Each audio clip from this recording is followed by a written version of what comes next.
कि वेक्टर, तो कोई भी जो लाइन सेगमेंट है उसमें से जो डायरेक्शन दिया हुआ रहेगा, means a directed line segment is called vector. ये जो एरो है वो देना जरूरी है। ये ए एंड बी, ये इसका हो गया टेल और ये हो गया इसका हेड। तो कोई भी वेक्टर होगा उस वेक्टर का एक डायरेक्शन जरूर होगा, और इस वेक्टर ए बी को हम लोग रिप्रेजेंट करेंगे इस तरह से। इसको क्या कहेंगे? Vector A B. अब यदि हमें इसको लिखना पड़ेगा बी ए के फॉर्म में, तो हमें इसे माइनस लिखना पड़ेगा। That means vector A B को यदि इसके टेल और हेड के पोजीशन को आप चेंज करना चाहते हैं, दैट मीन्स जो हम ए से स्टार्ट किए और बी पे गए हैं, और यदि हम बी से ए को लिखना चाहते हैं तो ये हो जाएगा negative of B A. That means कि हम लोग साइन चेंज कर दिए, डायरेक्शन चेंज हो गया। ठीक है, कोई भी वेक्टर को इस तरह से हम लोग रिप्रेजेंट करेंगे।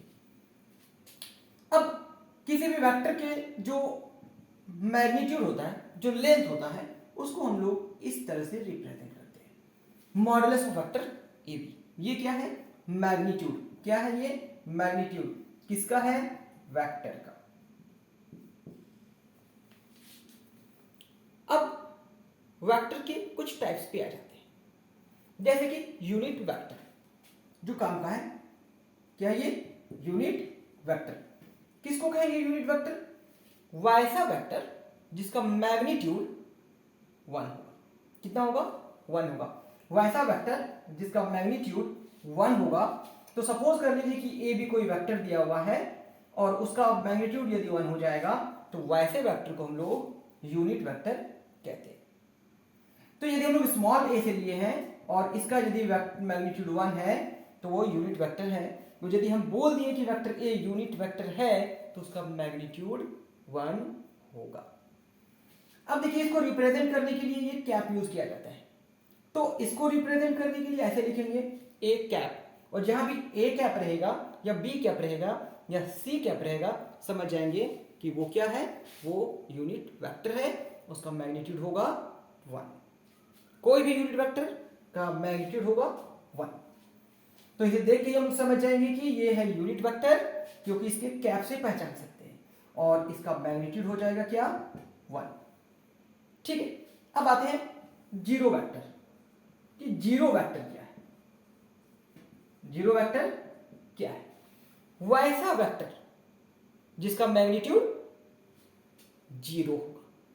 यस, तब सोच रहे होंगे कि कौन सा ऐसा वेक्टर हो सकता है जिसका मैग्नीट्यूड 0 हो जाए। चलिए, तो आपको एग्जांपल से समझाते हैं। ये ट्रायंगल देखिए, ए से बी पे चले गए, बी से सी पे चले गए और सी से ए पे चले जाएंगे। दैट मीन्स ए से शुरू किए और ए पे खत्म हो गया, तो इसको बोलते हैं जीरो वेक्टर। दैट मीन्स ये कैसे यहां पे लिख सकते हैं कि वेक्टर ए जो है वो हो जाएगा vector A B plus vector B C और फिर प्लस वेक्टर सी ए, और ये कितना हो जाएगा? वेक्टर 0। सेम थिंग सर्कल पे भी होता है, क्योंकि सर्कल पे आप जानते हैं कि जहां से हम लोग शुरू करते हैं और वहां पे यदि पहुंच जाएंगे तो भी हम लोग इसको उसी तरह से रिप्रेजेंट करते हैं, vector A is equal to vector 0, means 0 vector. समझ गए?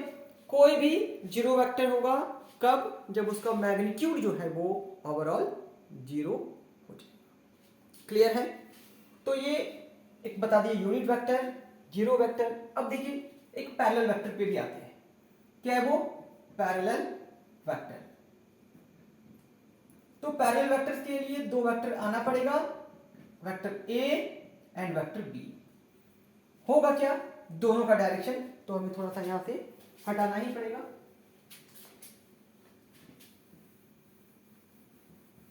दो वेक्टर पैरेलल कब हो सकता है?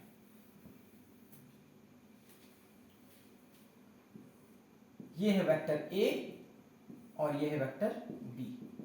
तो दो वेक्टर यदि पैरेलल है तो उनके साथ का कहानी है कि vector A is equal to lambda vector B. और लैम्डा क्या है?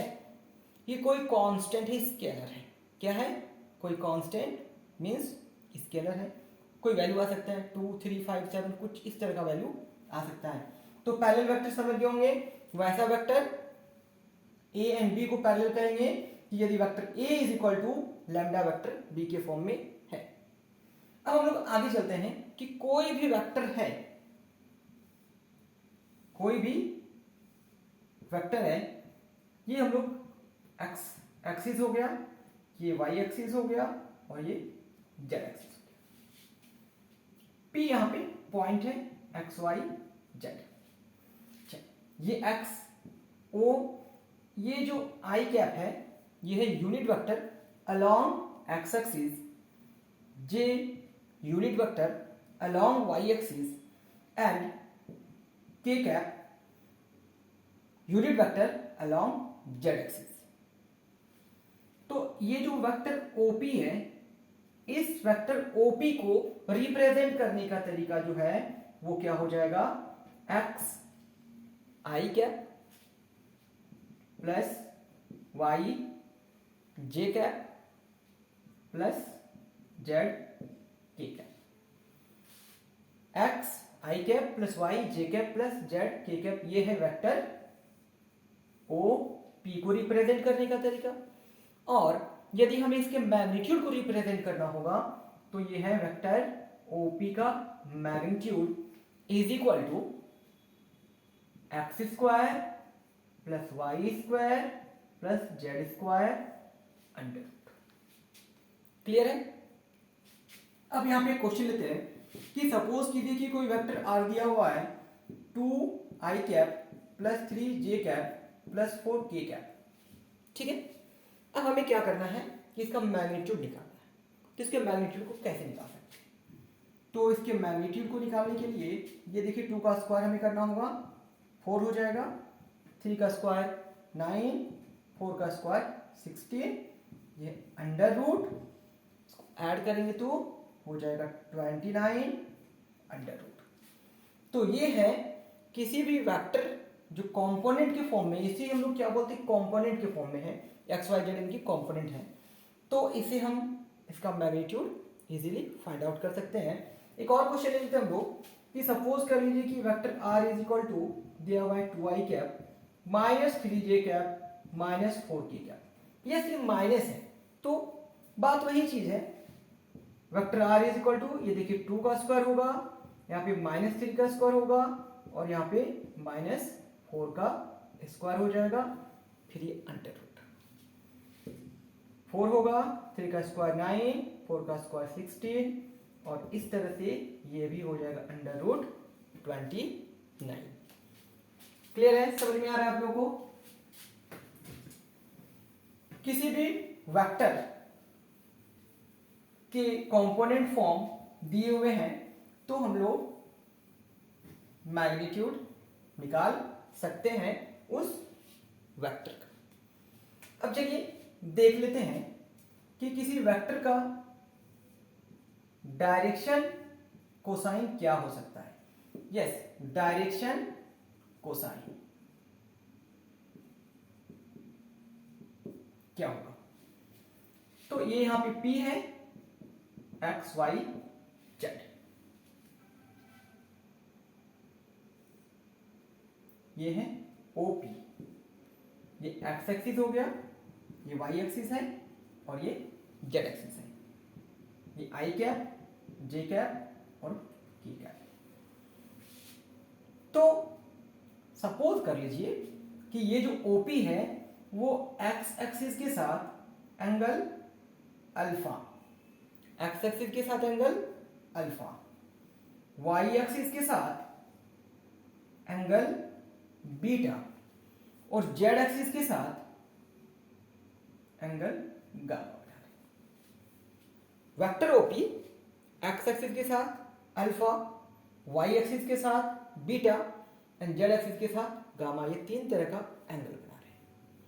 तो जो कॉस अल्फा होगा, कॉस अल्फा निकालने के लिए क्या करेंगे हम लोग? यहां से इस पे एक्स एक्सिस पे परपेंडिकुलर ड्रॉ कर देंगे। देखिए ये जो वेक्टर ओपी है इसका मैग्नीट्यूड ही लेंथ बता देंगे। यहां से यहां तक तो नहीं, ये तो परपेंडिकुलर ड्रॉ कर दिए, ये लेंथ क्या हो जाएगा x। तो यदि हम लोग यहाँ पे cos का बात करेंगे, किसका बात कर रहे हैं cos का, तो ये यदि एंगल है ये परपेंडिकुलर हो जाएगा, बेस हो जाएगा hypotenuse, base by hypotenuse, that means OM by OP। OM क्या है x है, OP ये देखिए मैग्नीट्यूड OP हो गया। दैट मीन्स यदि इस पूरे को हम लोग वेक्टर R ले लें कि वेक्टर R जो है वो xi cap plus yj cap plus zk cap है, तो इस OP की जगह पर हम लोग क्या लिख सकते हैं x by magnitude of vector R।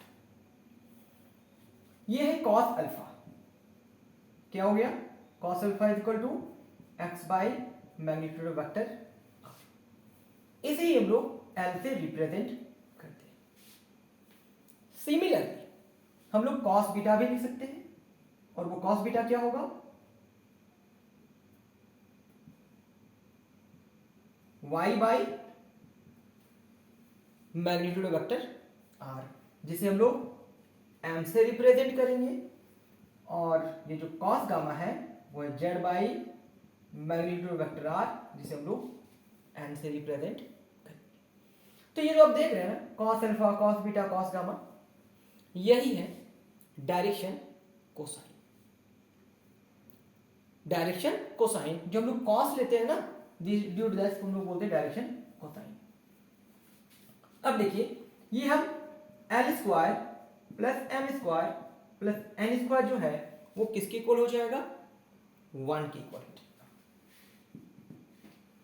That means इसे हम लोग ऐसे भी बोल सकते हैं कि cos square alpha plus cos square beta plus cos square gamma is equal to 1। देख लेते हैं कि आखिर ये कैसे आएगा। देखिए cos स्क्वायर अल्फा करेंगे तो क्या आएगा, ये आएगा x square by magnitude vector R का स्क्वायर, फिर क्या होगा y square by magnitude vector R का स्क्वायर, और इस तरह से z square by magnitude vector R का स्क्वायर। अब हम लोग इसको क्या करेंगे ऐड कर देंगे x square plus y square plus z square, तो नीचे भी क्या आ जाएगा x square plus y square plus z square, पूरा कैंसिल आउट हो गया और ये 1। तो ये जो है वो एक इंपॉर्टेंट फॉर्मूला है, इसका भी यूटिलाइज हम लोग करेंगे क्वेश्चन सॉल्व कर देंगे।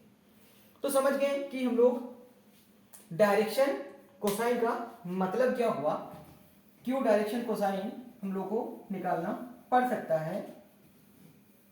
तो कभी कभी क्या है कि ये तीन जो एंगल है अल्फा बीटा गामा में से कोई एक एंगल दिया हुआ रहेगा और दो एंगल दिया हुआ रहेगा सॉरी, और थर्ड एंगल को निकालने के लिए बोला जा सकता है, उस केस में हम लोग इसी फॉर्मूला का यूज करने वाले, ठीक है।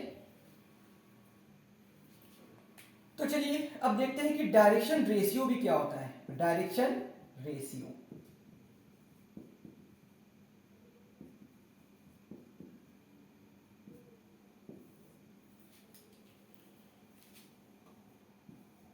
चलिए vector R is equal to A I cap plus B J cap plus C K cap है। यदि कोई वेक्टर पहले से दिया हुआ है तो ये जो ए बी सी है यही है डायरेक्शन रेशियो। क्या ये डायरेक्शन रेशियो क्या होगा ए बी सी। और यहीं पे यदि पूछा गया कि डायरेक्शन कोसाइन क्या होगा, तो डायरेक्शन कोसाइन जो है वो हो जाएगा ए बाई, पूरा पूरा आप इस तरह से लिख सकते हैं A square plus B square plus C square under root B by under root A square plus B square plus C square और C by under root A square plus B square plus C square. अब आपको बताते हैं कि direction ratio and direction cosine क्या है। Suppose कर लीजिए कि कोई वेक्टर है, इस वेक्टर का डायरेक्शन रेशियो है एल एम एन, मतलब ये ओरिजिन से कनेक्टेड है, और ये जो वेक्टर है ये ऑरिजिन से कनेक्टेड नहीं है बट इसके पैरेलल है, और इसके हम सपोज कर लिए कि इसका कोई ए बी सी इसका ले लेते हैं हम लोग। क्या है ये दोनों? ये ए बी सी क्या है? डायरेक्शन रेशियो है, डायरेक्शन रेशियो। और ये एल एम एन क्या है? इनके डायरेक्शन कोसाइन। तो बताए थे कि यदि ये दोनों वेक्टर है और पैरेलल है तो दोनों वेक्टर जो है वो एक दूसरे के इक्वल होंगे। दैट मीन्स ये vector A is equal to lambda vector B होता है। तो इसमें हो क्या जाएगा? L by A is equal to M by B is equal to N by C. ये दोनों में रिलेशन है। यदि हमें किसी वेक्टर का डायरेक्शन कोसाइन पता है, यदि हमें किसी वेक्टर का डायरेक्शन कोसाइन पता है और दूसरे वेक्टर जो इसके पैरेलल है, जहां हमें डायरेक्शन रेशियो निकालना है, तो ये होता है दोनों प्रोपोर्शनल। ये दोनों के साथ रिलेशन है। यदि कोसाइन दिया हुआ है मतलब वो ऑरिजिन से कनेक्टेड है, और यदि रेशियो दिया हुआ है इसका मतलब है कि हम लोग ऑरिजिन से नहीं कहीं और जगह से उसको कंपैरिजन कर रहे हैं। तो अब हम लोग यूनिट वेक्टर का एक फॉर्मूला लिख लेते हैं, क्योंकि यूनिट वेक्टर भी क्या होता है वो तो जान गए हैं बट फॉर्मूला एक्चुअली में लिखे नहीं है, इसलिए इसके फॉर्मूला को भी लिखना जरूरी है। कि कोई वेक्टर ए दिया हुआ है और ये इस फॉर्म पे दिया हुआ है एक्स आई कैप प्लस वाई जे कैप और ये जेड के कैप। तो ये रहा यूनिट वेक्टर, और इसको निकालने का तरीका हो जाएगा vector A by magnitude of vector ए। चलिए एग्जांपल से समझ लेते हैं कि सपोज कर लीजिए कि कोई वेक्टर दिया हुआ है 3i cap plus 2j cap plus k cap. तो हमें सबसे पहले इसका क्या होगा निकालना? मैग्नीट्यूड। तो 9 2 का स्क्वायर 4 और ये 1, दैट मीन्स ये क्या हो जाएगा? Under root 40। तो जब हम इसका यूनिट वेक्टर निकालेंगे तो a cap is equal to क्या होगा? 3, चलिए फॉर्मूला क्लियर कर लेते हैं, vector a by magnitude of vector a। और यहां से क्या हो जाएगा? 3i cap plus 2j cap plus k cap by under root 40। Clear है? तो